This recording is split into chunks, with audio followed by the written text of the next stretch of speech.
Hello guys, ituturo ko sa inyo ang pag-assembly ng front bumper ng RAV4 Toyota. So yan, unahin muna yung emblem niya kasi nasa loob siya. Tapos may screw, yan, ikakabit muna natin yung screw para hindi siya matanggal. So kailangan unahin muna natin guys yung emblem kasi nasa loob siya. At yung tabas na may kakabit yun, dapat nakatornilyo. At yan, susunod natin yung center grill niya. Step by step po ang pagkakabit niyan. So yun, ipipress natin siya para mag lock tight siya.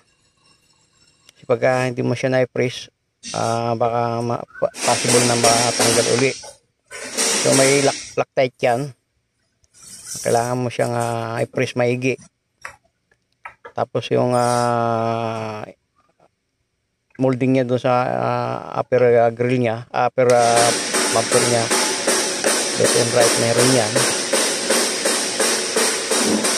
So napakarami niyang accessories ng RAV4. So yan, isusunod po natin yung bumper support niya kasi dyan po yung maraming mga tornilyuhan, mga screw na ikakabit para po matibay yung front bumper niya. So mayroon talaga siyang bumper support. So yan, kailangan mo lang din siyang ilalak kasi may lock tight din siya. At marami siyang screw na kailangan ikabit. So para matibay yung front bumper niya. Kasi yung bumper support na yan, dyan po yung tornilyuhan din para doon sa may parang radiator niya sa taas. Yan yung pinaka guideline niya. So isa pong screw natin para sigurado yung front bumper natin na hindi maghihiwalay, sapagkat kapag mabilis yung takbo ng sakyan at hindi na paka-screw, hindi magbabaklasan yan kasi hiwa-hiwalay siya. Marami siyang accessories yung front bumper na to. So yan, may rubber siya. Kakabit din po natin yung rubber niya kasi yan yung pinaka guide ng hood para hindi siya maingay. So pag sinara yung hood, dyan po siya tatama. Yan, i-clips po natin siya.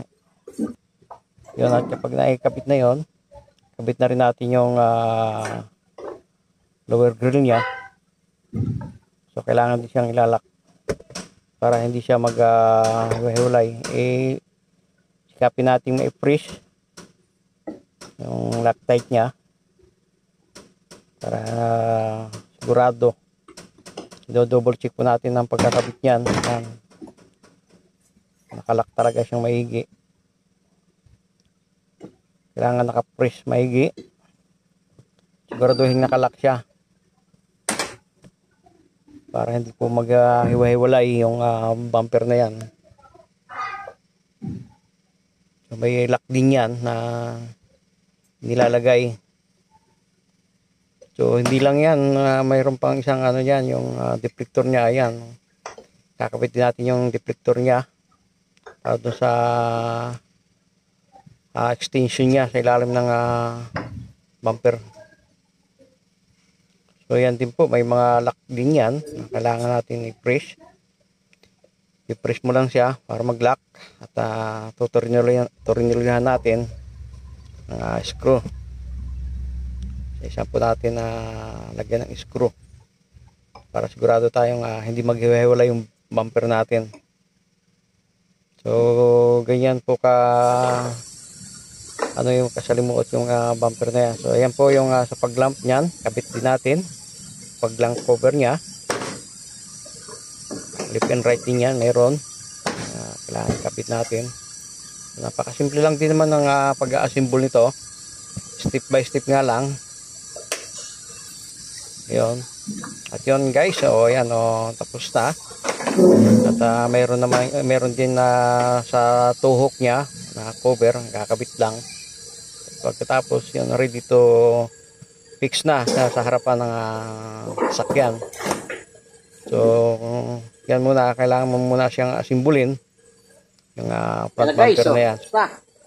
Dan, ito ay RAV4 Toyota. front bumper ng RAV4 assembly. So ayan ano, yung kakabitan natin. And guys, thanks for watching. The support guys, and share naman dyan, like and share and follow my Facebook account, my page, and my YouTube channel, Cesar Victorio. Thanks for watching. Bye bye.